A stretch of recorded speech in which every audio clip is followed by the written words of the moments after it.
When Allan woke up in his empty bed, his first thought was cold relief. She's gone. At last, she's gone. The distant sound of running water from the bathroom was the first hint that Allan hadn't been so lucky. He sighed. Maybe tomorrow. Maybe later today.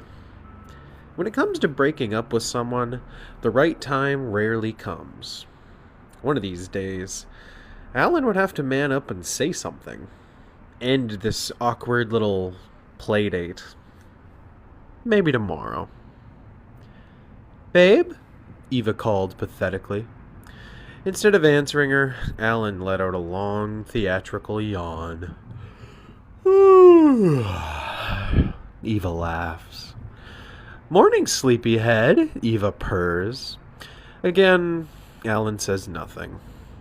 Grabbing his phone from the nightstand, Allan checks the time. 7:32 a.m. Sleepyhead my ass. Getting to his feet, Allan stumbles toward the bathroom and his toothbrush. As he passes, he swats Eva on the ass out of habit and not much else. Eva smiles. "You sleep okay?" she asks. Allan grunts something close to yes. "Weird dreams for me," Eva teases as if he cares. "Oh yeah?" Allan offers before brushing his teeth and letting her talk. Already he's getting bored of her. 7:34 a.m. "Yeah, I was back at my old college," Eva begins. She had only attended college for a single semester, and they both knew it.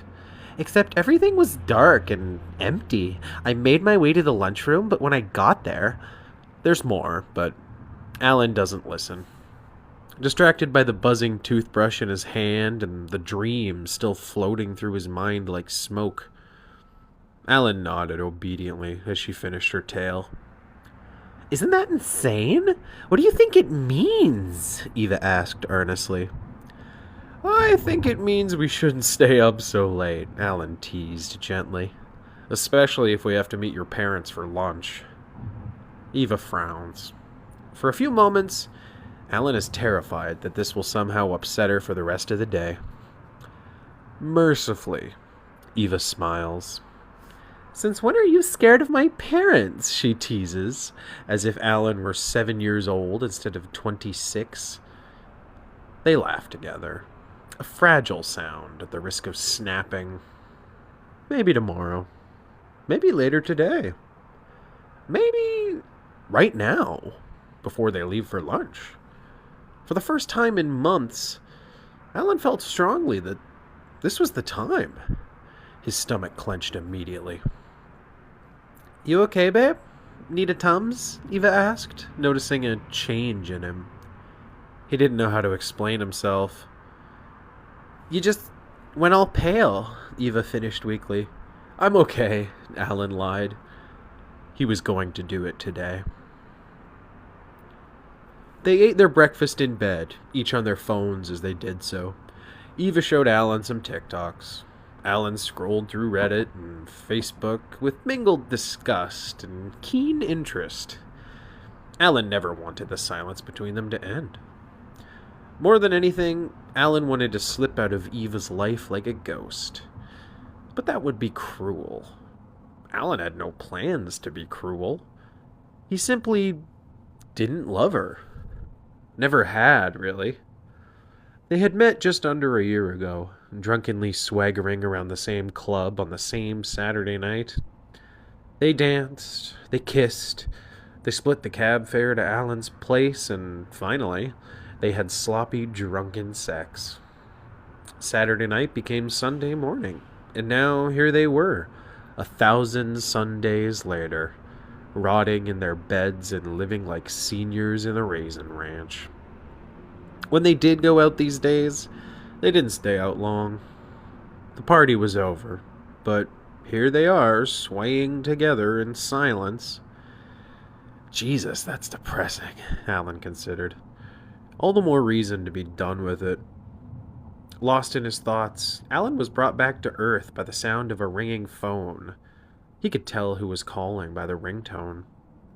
It was Eva's mother. Eva got to her feet, pacing around the small apartment with nervous excitement as she spoke. All Allan managed to hear before Eva left the room was, "Hi, Mom! Where are you guys?" Allan figured if all was going well, they should be about 4 hours away. Even so, Allan climbed out of bed and collected their breakfast mess obediently. As Eva rambled on about nothing at all, Allan went back to the bathroom and dressed casually.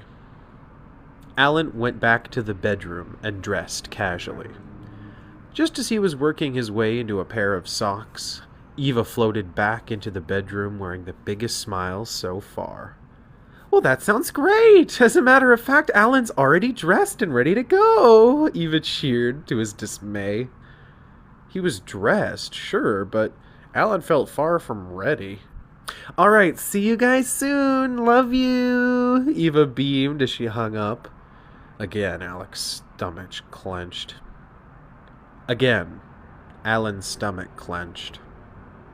"Guess what?" Eva asked.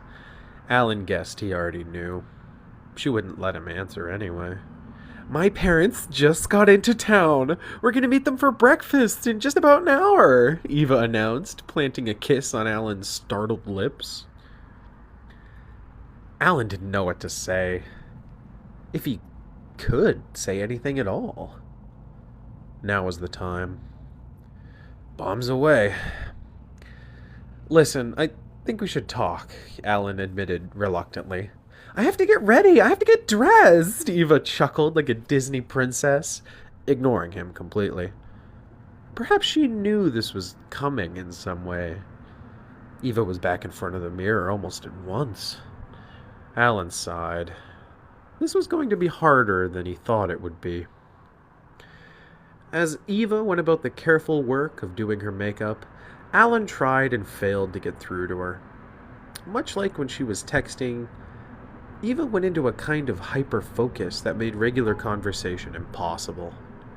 It was kinda cute at first, but right now, Allan felt he could just about slap her.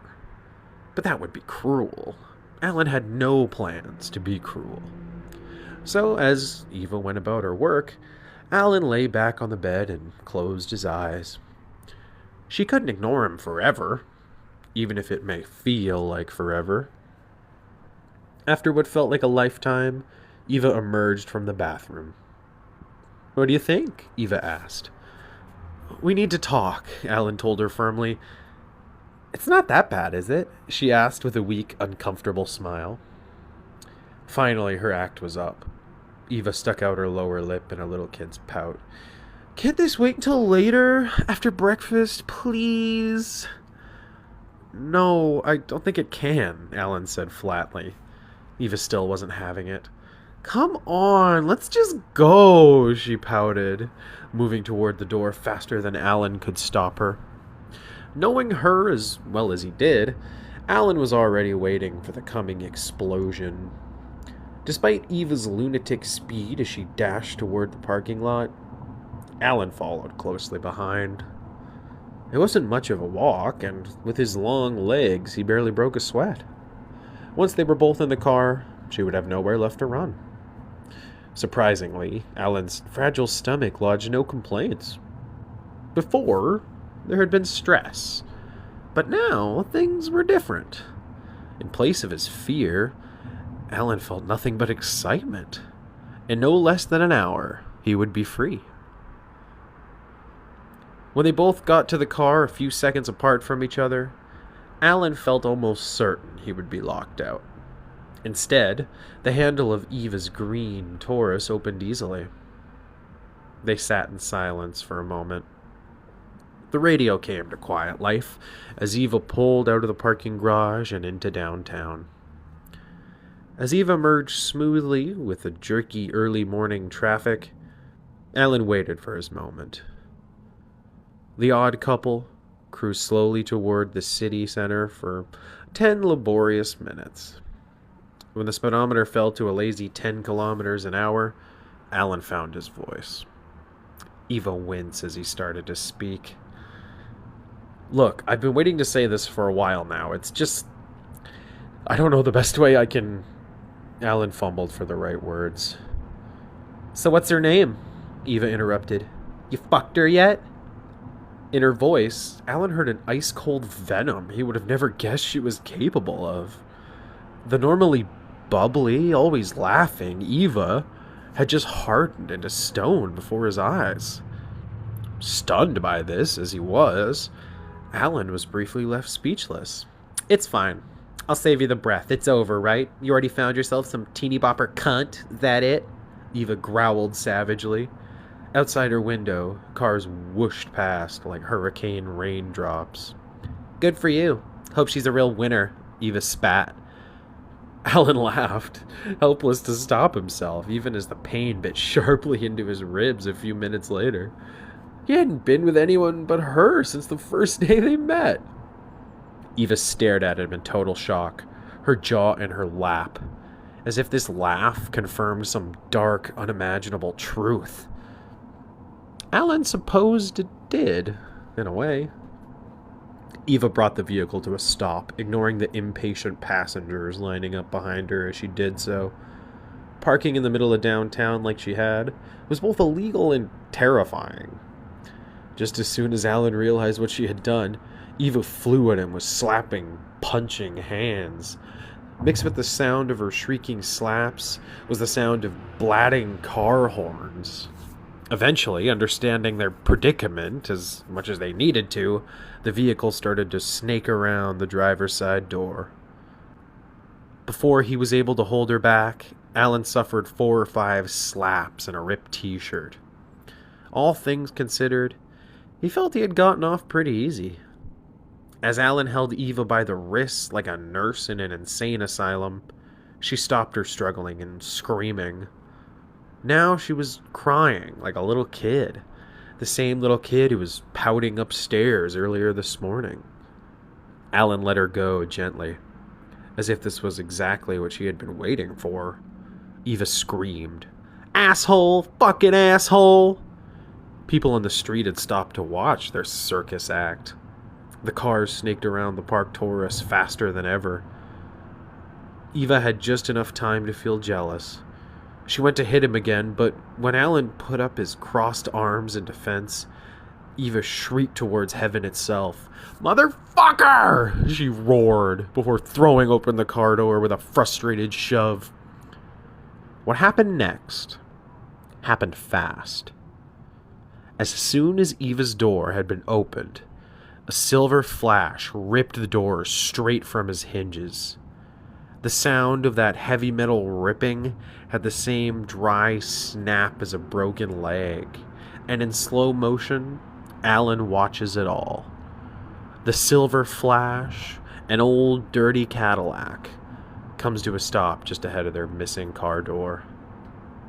Allan is here, but not here. Terrified and completely relieved. From his shock, a laugh threatens to bubble into his mouth. For Eva's sake, Allan bites his tongue.